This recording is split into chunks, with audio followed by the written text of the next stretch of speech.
Bismillahirrahmanirrahim. Alhamdulillahirabbil alamin.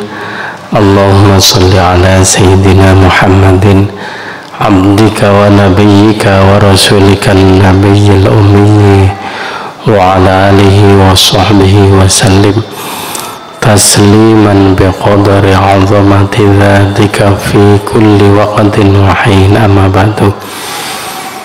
Bapak Ibu, para jamaah rahimakumullah, syukur alhamdulillah pada malam ini kita bisa melanjutkan kajian kita setiap Jumat keempat di Masjid Ar-Raudhah yang megah dan tercinta ini. Mudah-mudahan kajian kita malam ini disertai hidayah dan ridhonya Allah, dan kita semua mendapatkan ilmu yang manfaat dan barokah.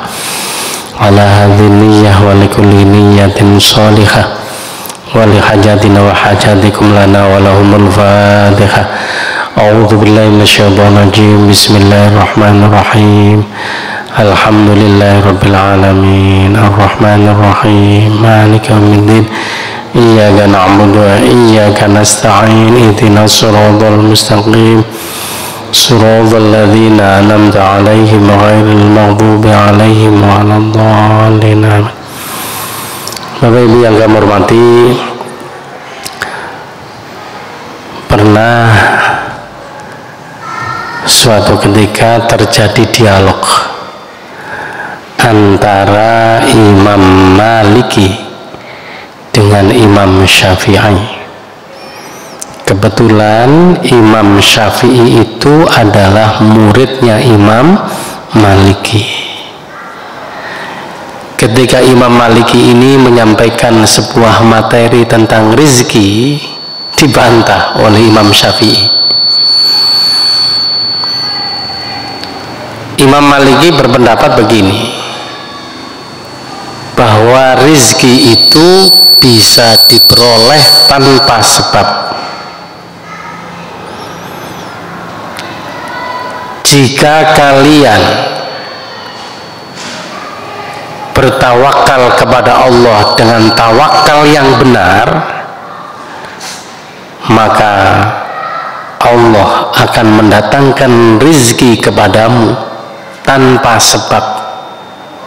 Karena itu cukuplah Anda melakukan kewajiban dan apapun yang bisa Anda lakukan, maka Allah akan mengambil alih yang lainnya atau menyelesaikan yang lainnya. Beliau mengutip sebuah hadis bahwa Rasulullah SAW pernah bersabda begini, "Lau annakum tawakkaltum 'alallahi haqqa tawakkulih." Andai kata kalian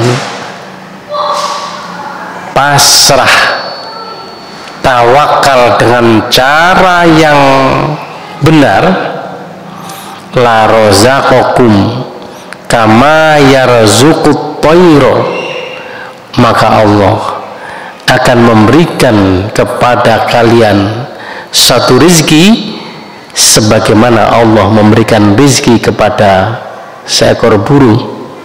Taghdu khimason wa taruhu butona. Pagi hari burung ini keluar dari sangkarnya dalam keadaan lapar, sore hari dia kembali dalam keadaan kenyang. Nah, memang Imam Syafi'i itu cerdas. Jadi dialog antara guru murid itu biasa. Ketika Imam Maliki menyampaikan pelajarannya seperti ini, Bapak Ibu, Imam Syafi'i angkat tangan, "Wahai guru, seandainya seekor burung tadi tidak keluar dari sangkar, mana mungkin dia akan mendapatkan rezeki? Dengan kata lain, mana mungkin dia akan kembali dalam keadaan perut kenyang?" Itu artinya bahwa untuk mendapatkan rezeki secara lahir harus keluar dari sangkar dan berusaha sungguh-sungguh secara maksimal, maka dia akan kembali dalam keadaan kenyang. Nah, ini kan ada perbedaan pendapat. Imam Malik mengatakan rezekiku gak usah digolai, pasrah tengok-tengok kerjakan apa yang menjadi kewajibanmu, Allah akan menyelesaikan yang lainnya. Nah, tapi Imam Syafi'i berpendapat bahwa rezeki itu tidak akan datang sendirinya, kecuali harus diupayakan dengan sungguh-sungguh sekuat tenaga. Nah, kula jenengan kira-kira milih pundi, Pak? Ya celeren tok umet notas bae, kira-kira mudun gak rezeki. Ya tambah kaliren. Nah, niki. Bapak Ibu yang kami hormati, karena kedua-duanya ini seorang ulama besar, walaupun Imam Syafi'i itu muridnya, tapi kecerdasannya, kepandaiannya memang bisa dianggap setara dengan gurunya. Ya. Nah, suatu ketika pas Imam Syafi'i ini jalan-jalan melewati sebuah kebun anggur, dilalah petaninya ini pas panen, Pak. Akhirnya terbersit dalam hatinya ingin ikut bekerja membantu memetikkan anggur petani tersebut. Nah, tentu saja disambut dengan baik, moro-moro ono wong menawarkan jasa ikut membantu memetik anggurnya. Setelah anggur ini selesai dipanen, tentu saja sebagai rasa terima kasih, petani ini kemudian menyisihkan beberapa tangkai anggur diberikan kepada Imam Syafi'i. Saking senenge dia ingat gurunya Imam Maliki yang sedang duduk di dalam pondok mengajar ngaji. Akhirnya anggur ini dibetongri kok, Pak. Assalamualaikum. Waalaikumsalam. Yai ngapunten kira-kira ngoten nggih. Alhamdulillah aku lo dapat rezeki anggur ini, ya, monggo di dahar sarang-sarang. Imam Syafi'i ingin menunjukkan bahwa dengan kerja keras itulah akhirnya mendapatkan rezeki dengan anggur. Nah, ya jenenge guru kan oleh tekondi kan ngoten. Alhamdulillah guru, ini tadi saya membantu petani anggur yang sedang panen, dan sebagai balas jasa atas keringat yang saya keluarkan, akhirnya kalau dapat hadiah dari pemilik anggur itu.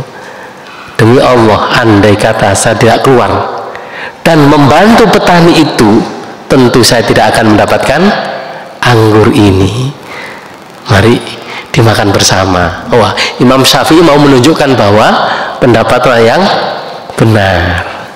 Nah, ketika itu dengan tersenyum, Imam Malik itu makan anggur ini. Wahai muridku Imam Syafi'i, saya tadi memang seharian penuh tidak keluar dari pondok. Aku hanya ngajar ngaji kepada murid-murid teman-temanmu. Tapi waktu itu saya membayangkan di musim panas seperti ini, andai kata ada anggur yang bisa aku makan, alangkah segarnya. Ternyata awakmu teko nggawa anggur. Berarti aku mendapatkan anggur tanpa sebab, hanya ngelamun pasrah kepada Allah dengan melaksanakan apa yang menjadi kewajibanku. Ternyata Allah menyelesaikan lainnya. Toh anggur akhirnya aku dapatkan. Kan podo mangane akhirnya lah. Awakmu mendapatkan anggur krono bekerja, aku mendapatkan anggur cuma pasrah kepada Allah. Akhirnya guyu podo guyu nih. Loh, itulah apa ya. Jadi ini kisah-kisah sufi ini banyak sekali. Ada kisah yang senada dengan ini, namanya Syekh Ibrahim bin Adham. Ini ada dalam kitab Tadhkiratul Aulia yang ditulis oleh Syekh Fariduddin Al-Attar, ya. Jadi perjalanan beliau itu seorang pedagang, seorang raja, penguasa Balkan, ya. Tapi kemudian suatu ketika dia keluar rumah bersama rombongan, tiba-tiba ada seekor burung yang jatuh dari pohon karena sayapnya patah. Saat itulah kemudian beliau minta semua rombongan berhenti. Demi Allah, aku tidak akan meninggalkan burung ini sendirian. Aku ingin menyaksikan bagaimana nasib burung ini. Apakah dia mati kelaparan ataukah ada sebuah keajaiban yang menolongnya. Secara lahir, burung yang sudah tidak punya sayap tentu tidak akan mendapatkan makanan. Dari mana dia makan? Wong gak bisa terbang kemana-mana. Dia ingin menyelesaikan atau menyaksikan burung ini sampai gimana akhirnya. Tidak lama kemudian ada seekor burung yang lain tiba-tiba menclok mendekati burung yang sedang sakit patah tadi, kemudian menempelkan paruhnya ke dalamnya dan kemudian cara bahasanya ngeloloin apa Pak? Dulang. Ya seperti burung dara itu kan nggih. Ngeloloi anak ngoten niku. Nah, saat itulah kemudian beliau mengatakan, mulai hari ini aku akan berhenti sebagai seorang pedagang. Aku berhenti sebagai seorang raja. Aku hanya memasrahkan diriku tekun ibadah, karena Allah adalah maha luas, Allah maha dermawan, semua pasti dicukupi oleh Allah. Burung yang patah sayapnya, ternyata Allah mengirimkan makanan melalui burung yang lainnya. Nah, Bapak Ibu, dia seorang pedagang kaya raya, seorang raja, akhirnya berhenti total. Kebetulan ada sahabatnya yang bodoh-bodoh wali ini Gusti Allah mengingatkan, mengapa kamu meninggalkan tugasmu? Mengapa kamu tidak lagi berdagang? Kemudian dia menceritakan peristiwa burung tadi. Intinya, aku ingin menghabiskan seluruh hidupku hanya ibadah kepada Allah. Allah pasti akan mendatangkan rizki kepadaku. Wa yarzuqhu min haitsu la yahtasib, akan memberikan rizki dari arah yang tidak diduga, seperti burung itu. Nah, ternyata Imam Shibli mengutip sebuah hadis, al-mu'minul qawiyyu khairun wa habbu ilallahi minal mu'minid dha'if. Apakah kamu akan memilih sebagai burung yang lemah? Mengapa tidak memilih menjadi burung yang kuat, yang memberikan makanan? Karena Rasulullah sallallahu alaihi wasallam nanti dawuh, orang mukmin yang kuat itu lebih baik dan lebih dicintai Allah daripada orang mukmin yang lemah.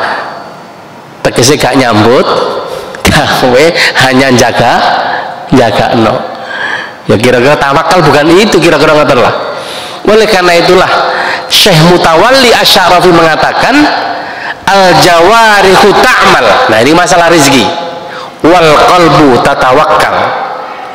Anggota tubuh kita bekerja keras, usaha yang maksimal, sementara hati kita dibarengi dengan pasrah dan tawakal kepada Allah. Ngoten. Jadi kula jenengan aja pisan-pisan meraktekno kaya Imam Maliki gurung wayahe. Karena itu, ya, dalam kitabnya Al-Hikam, Syekh Ibnu Athaillah As-Sakandari mengatakan begini, Bapak Ibu.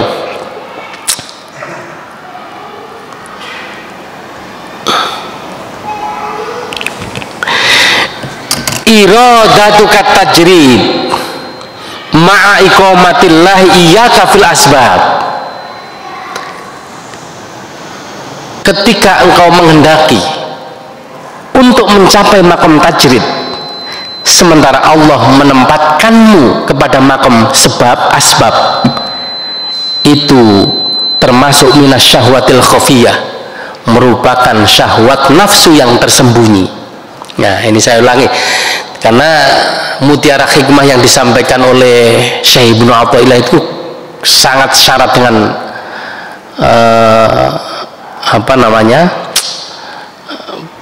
pendalaman materi yang luar biasa. Saya ulangi,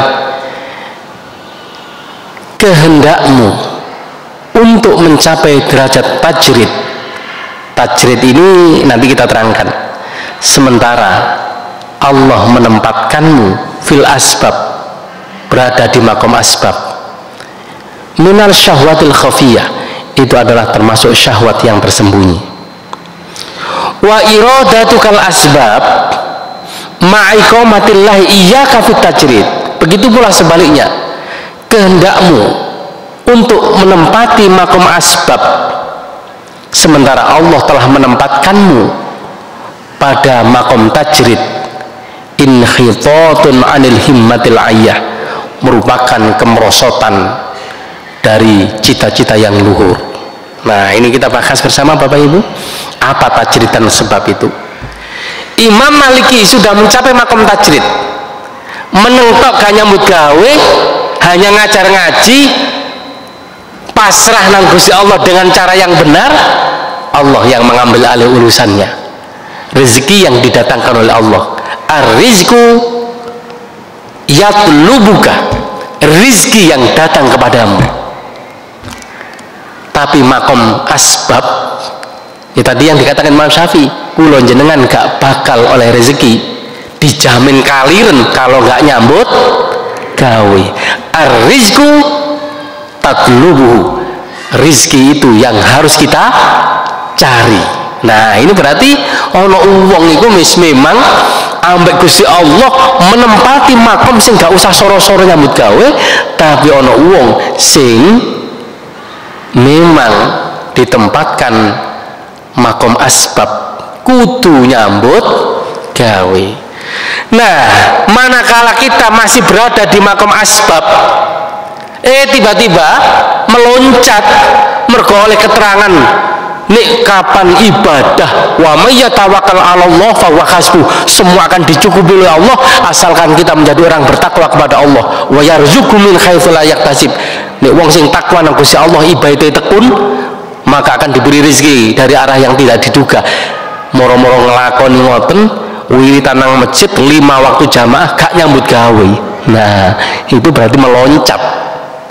Sementara itu bukan makommu, ya, itu tidak bisa serta merta, bukan keinginan kita, memang kehendaknya siapa? Allah. Nggak boleh. Kalau kita tiba-tiba menjadi orang yang makom asbabnya tadi, kita tak kepingin meloncat seperti Imam Malik, itu adalah merupakan syahwah yang tersembunyi. Itu adalah tipu daya setan, merupakan nafsu yang tersembunyi, ketok api tapi sebenarnya tertipu. Ngerti maksudnya Bapak Ibu? Ya, makanya kalau ini sowan Ayah Husain diceritani ngeten. Lah iya le, aku itu pernah suatu ketika mancing ning kali, tiba-tiba wong karang nom kalau tiang kampung itu zamannya arek nom-nom itu ngejak rombongan numpak trek ziarah nang Wali Limo. Lah zamane namanya Hamid masih kecil, iku moro-moro melok ponakan yai, kula nderek ya tak jak. Nah jenenge wong ngejak yai, ngejak zamane yai dereng terkenal nggih, si ustad lah nggih. Karepe kan dikengken menzikire, kengken mem kan lho arek-arek iku lho le. Wong awak dhewe teko mancing, mari salat langsung budal. Kabeh tuku mangan, tuku jajan. Lho ngono lho gak ono sing gelem nawani jare ngono. Lah jenenge Hamid arek cilik iki mau kan nangis. Akhirnya arek tak gendong, tak jak lungguh pinggir laut Tuban kan nggih, dijak mlaku nang pinggir laut. Wis ngene ya. Aku tak madhep nang ngene laut. Gak madhep nang embong lho. awakmu lungguh mburiku tapi ngadep nang nembong. Nah, jeneng arek cilik ya manut meneng sing ngarepe yai kok mburine yai ngono, tapi madhep nang embong. Loh, subhanallah le. Tiba-tiba setiap kendaraan yang lewat baik dari arah yang berlawanan mesti mandek tenggene kenceng Yai Husain. Dan kemudian nyangoni jenenge Hamid arek cilik niki sing lewat kono nggih mandek niku mesti nyangoni. Bareng wis ku sae gak amot wis le ayo ngalih le. Ngono. Wis cukup. Jadi sae gak amot terus katoke niki di apa? Ditaleni diganjurun duwe ganjurun montol-montol arek kabeh gak ngerti nek Hamid iki duwe duwe wis duwe aja dicekel dhewe kanca-kancamu sing liyane dumono tuwa jajan wah akhirnya tuku jajanake didumi lah engko jarene yai tak gelekno dhuwit sing luwih gedhe maneh ngoten akhirnya mari teko Sunan Ampel terus kemudian rombongan niki nenggane Bonbin lah ono arek cilik ngene anake wong Bonbin iku dicemplungno yae nang kandange macan tapi macane kan nggih napa enten kerangkeng ngoten wah akhire ono TNI iku padha moro-moro sapa iki sing ngongkon kula oh kurang ngajar ini bahaya loh sing bahaya pundu arek gak lapo-lapo macan gak lapo-lapo jarene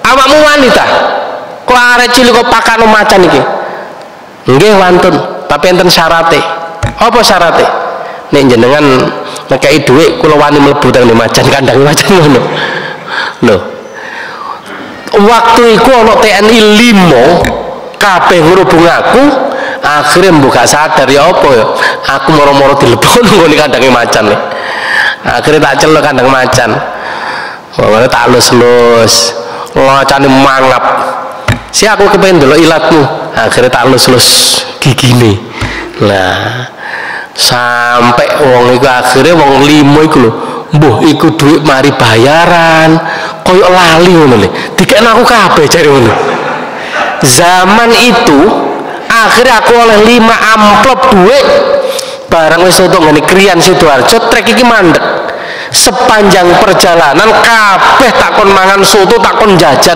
sak amplop iki tak bayarno soto wong sakmono kae iku gak entek zaman iku lho tapi begitu tutuk omah dadak emak iku ngomong baliten kuwah nyenengno marek oleh duit akeh dadak gorong tak mek muni nek aku iki kalepen rezeki dadak emak ngomong aku masih awakmu duwe akeh aku gak kudu nrimo dhuwitmu jare ngono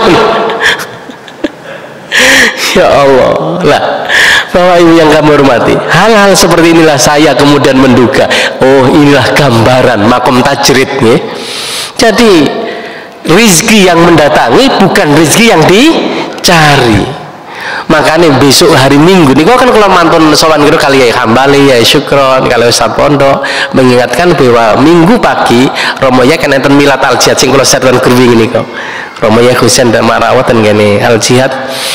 Nah akhirnya piyambake dawuh le aku kudu mari subuh tet kudu metu teko omah le sebab aku nek engko gak metu teko omah aku gak iso metu wong mari subuh ku wong wis tamu ngenteni sak pirang-pirang ngoten. Nah nek ditinggal kan ngesakno. Tapi nek ditinggal sadurunge ana tamu kan gak masalah kan ngoten. Loh, kan beliau itu nggak bisa kalau ada tamu kemudian nggak ditemoni itu kan ngoten ya. Cuma untung jenengan semua ini ngeratin lalu itu. Karena kemarin diundang ten gene Pedoro acara khol 2 tahun berturut-turut jadi panitia itu rombongan sowan Romo Yai minta tanggal sudah dicatat. Terus beberapa hari kemudian sebelum hari H rawuh malih mengingatkan seperti kula keten niku mengingatkan kembali ternyata nggak rawuh lagi tapi di kemarin di Gedangan rawuh nggih mejen nika nggih rawuh. Terus tiang-tiang niku panitia ngomong lah iya 2 tahun berturut-turut nggih niku gak tahu teko iki ana apa iki jangan-jangan sing dikholi bermasalah jare ngono. Nggih. Sebab Romo Yai Husain niku nate, Pak. Teng tenggene Habib Ali. Terkenal tenggene sememi niku nene Habib Ali. Niku enten cagak itu tulisan Arab, tapi sejak cagak itu dibangun oleh Habib Ali sampai saat ini tiap tahun dikholi mboten saged diwaca tulisan Arab niku. Lah akhirnya pas khol suatu ketika Romo Yai Husain dirawuhaken terus senden ten gene cagak niku enten tulisane Arab niku ten gene dhuwur niku. Dadak dirawuhi kalih Mbah Habib Ali sing dikholi niku. Wong-wong iki padha gak iso maca tulisan iki mergo oleh maca salah. Sing bener carane maca teko kene le, dudu teko kene ngoten. Oh, akhirnya ternyata ngoten niku wau. Masya Allah, ini kan luar biasa. Akhirnya setiap tahun piyambake yang rawuh dan selalu hadir. Karena memang berarti ada rahasia di balik itu semua.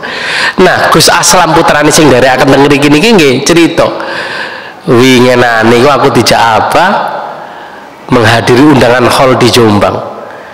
Mari salam menyampaikan sebentar didungani mulai. Aku kaget lho, Bah. Lho ngawase sekedap sanget. Lah iya lam. Lah ternyata sing dikholi gendruwo jare ngoten. Kok gendruwone angu-angu dhuwur ngono. Akhire aku yo mudhun jare ngono. Terus diungak dengan diancam kok gendruwone. Subhanallah. Ngoten nggih terjadi nggih. Makane ya Allah. Nah, terus karena memang kula niki kan nggih wis seneng nek ten sowan yai. Ngaterno wis bolak-balik dadi mungkin enten rombongan malih minta diantar.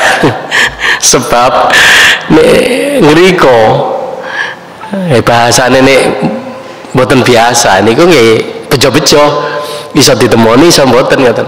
Dr. Thoyib dosen Fakultas Tarbiyah niku karepe nggih biasa kepengin sowan yai. Ngeriko sampai 3 kali nggak pernah ketemu. Kadang-kadang ya ini kan tamu kuatan nunggu, tapi enten sing namanya Miftah.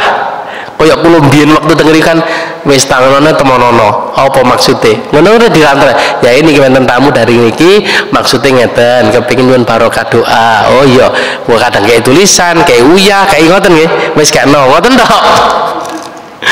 Weh. Jadi kadang nggih nemoni kadang nggih mboten ajane wong panjenengan wis sepuh nih kadang-kadang nggih sakit kadang ten kamar. Tapi nek kula sing ndugine jazil dia kon nang kamar kene ngoten. Ya Allah ya. Bapak Ibu yang kula hormati suatu ketika aku mengarep cerita apa lali sampean rek. Iki makam tajrid ya.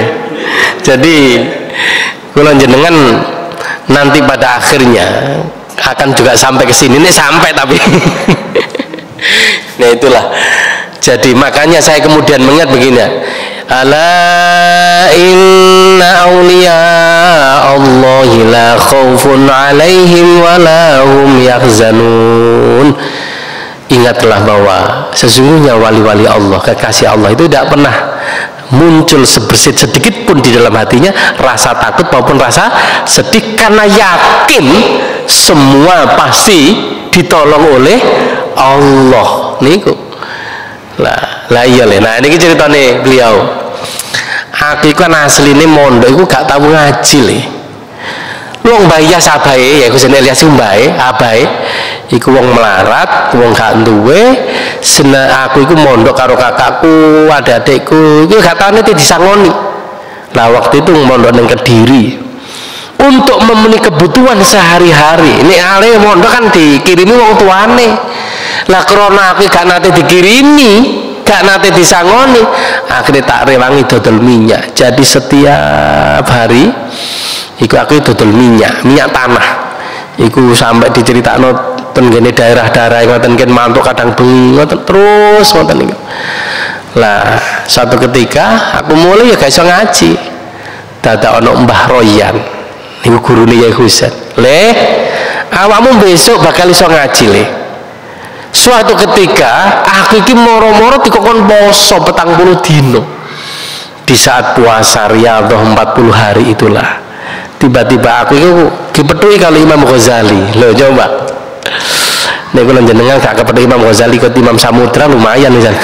Imam Amrozi. Imam Ghazali ki moro-moro tengok-tengok ning ngarep aku Lho ngumburine. Begitu noleh aku diusir. Ngalih jare ngoten. Tapi aku gak ngalih. Aku menyedak Imam Ghazali nulis kitab. Terus tak tunggu ae. Bareng wis mari kemudian diwaca tak rungokno wae. Suatu ketika tulisan iki dilempit.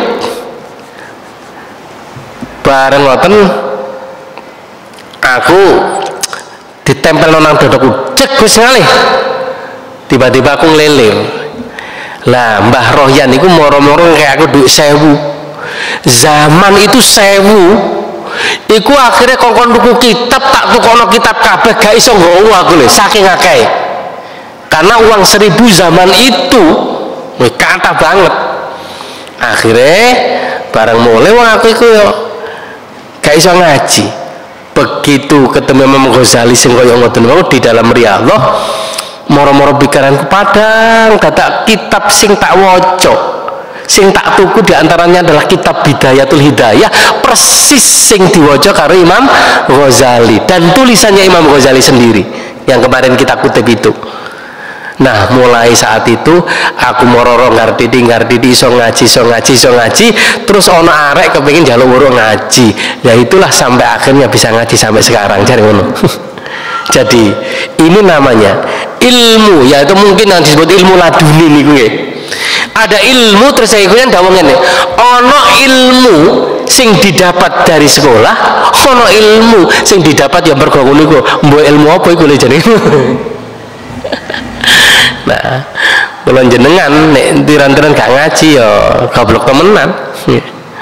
Lah ngoten ae piyambake nggih hafal Quran. Alfiyah nggih hafal. Nggih wallahu alam. Nggih. Karena ya seperti itu tadi, kenyataannya ada rizki yang diperoleh tanpa kerja dan usaha, ada rizki yang memang harus bekerja keras dan membanting tulang. Itulah yang disebut dengan makom tajrid dan makom asbab. Manakala kulon jenengan masih berada di makom asbab, jangan kemudian ya kepengin konsentrasi ibadah sampai lali anak bojo, ya gak nyambut gawe. Itu adalah merupakan nafsu yang tersembunyi, merupakan bujuk rayu setan. Ketok ya api, tapi hakikatnya adalah tertipu karena kita meninggalkan kewajiban yang lain, yaitu memenuhi kebutuhan anak istri, dan itu juga merupakan kewajiban yang diberikan oleh Allah Subhanahu wa taala kepada kita semua. Kurang terang menit lagi. Iya. Dalam? Oh, siak suwe, siak suwe nih rek. Oke.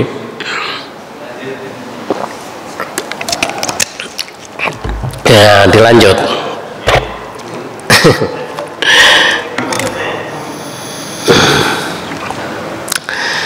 Ya. Jadi Bapak Ibu yang kami hormati, ini supaya kula jenengan ya punya wawasan dan tidak terlalu ngoyo. Ada sebuah hadis yang diriwayatkan oleh Imam Muslim, hadisnya sangat panjang sekali.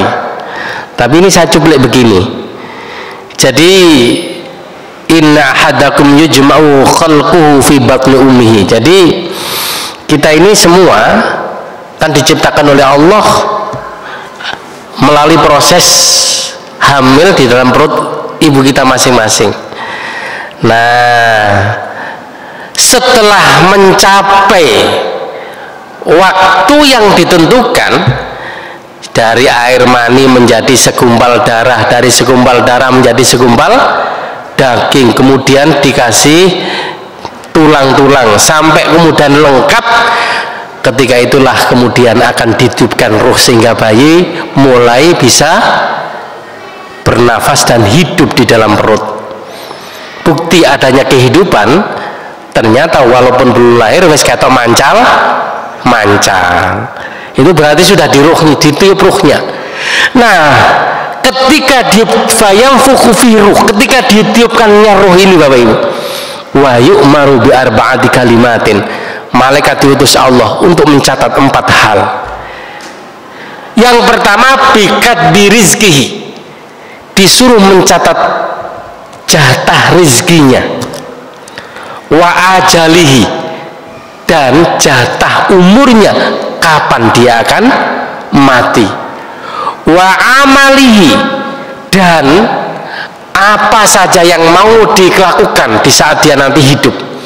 Apakah nanti dia jadi bupati temenan, apa bupati ketoprak misalnya kan. Apakah jadi dekan atau jadi rektor, jadi menteri agama, jadi presiden, itu termasuk sudah.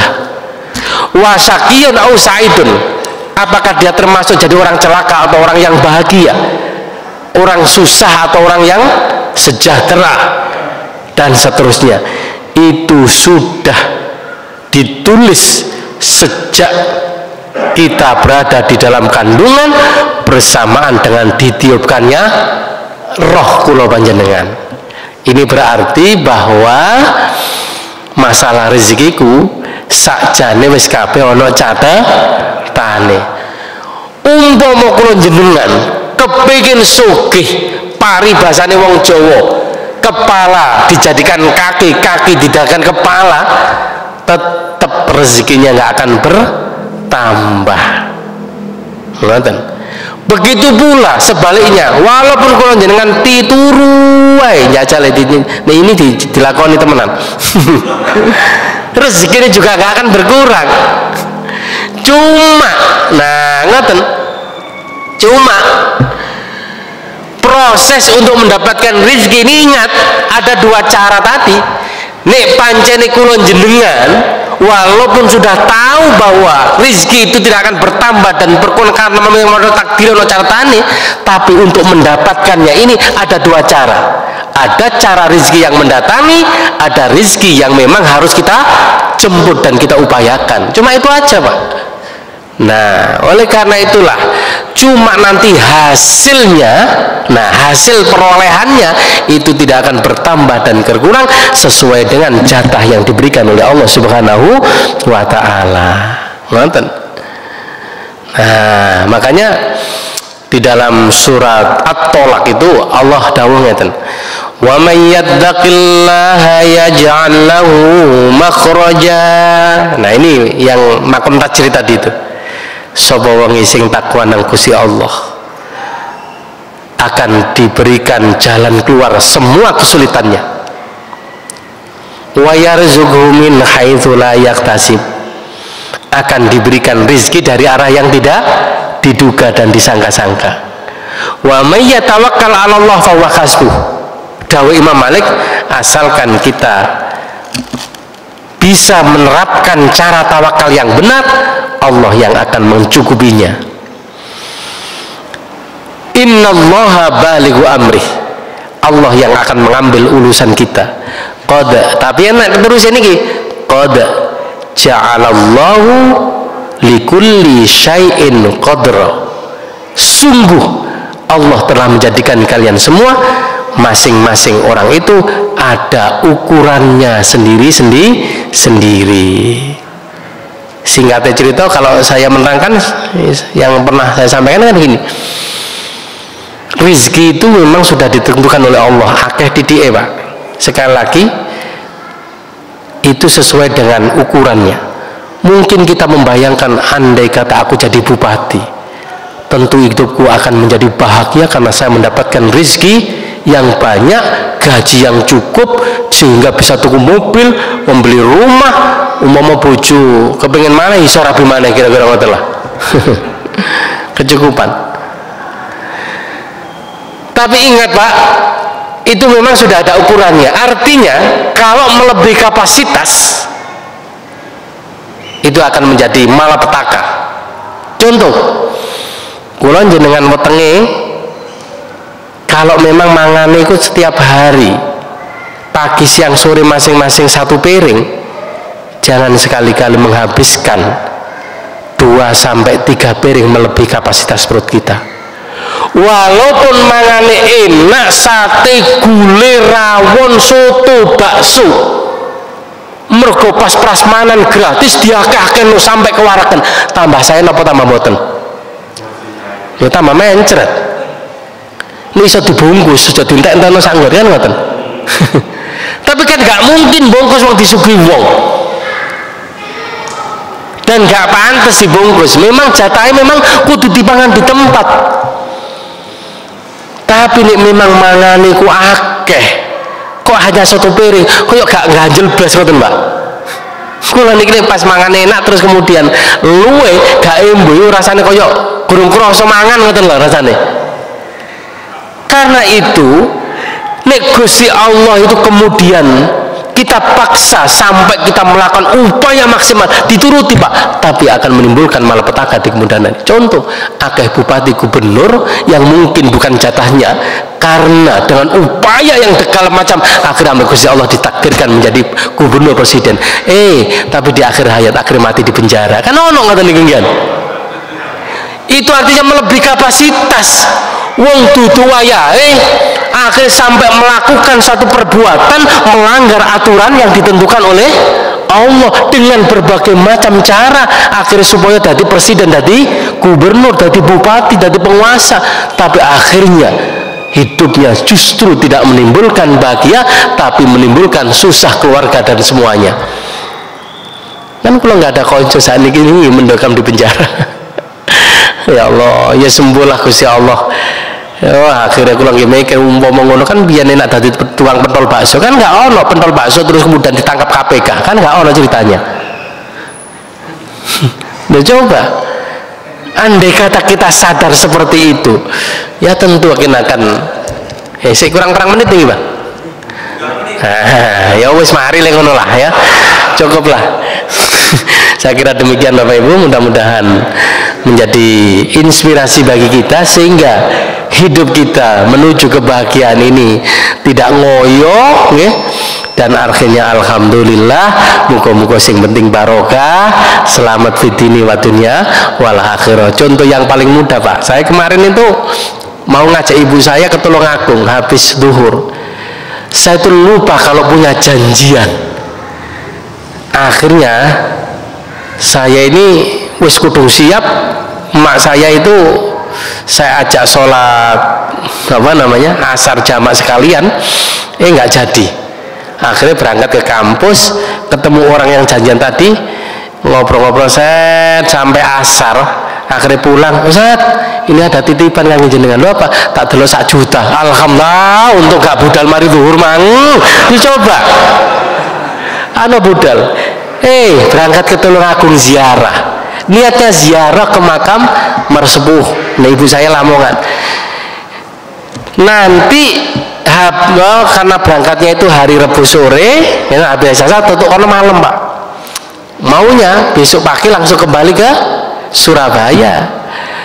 Tiba-tiba ada orang bilang, ya saudara, loh sama ini kebetulan ini ada jamaah yang dari berbagai daerah, ada perkumpulan jamaah, kebetulan Ustadz gak teko, gak ono, tolong sama ini iso malam ini ngisi. Tak pikir mulai apa enggak, itu niat ngaji lah. Akhirnya ngaji, bukan hanya 1 juta, tak delok amplop 2 juta. Ya Allah, untung aku gak mulai gimana. Tapi ngoten niku gak bisa diharap-harap Pak. Muga-muga rono sing ngundang maneh kan ya ngono. Aku yang mikir, masa aku termasuk wali lagi lah. Saya kira demikian. Assalamualaikum warahmatullahi wabarakatuh.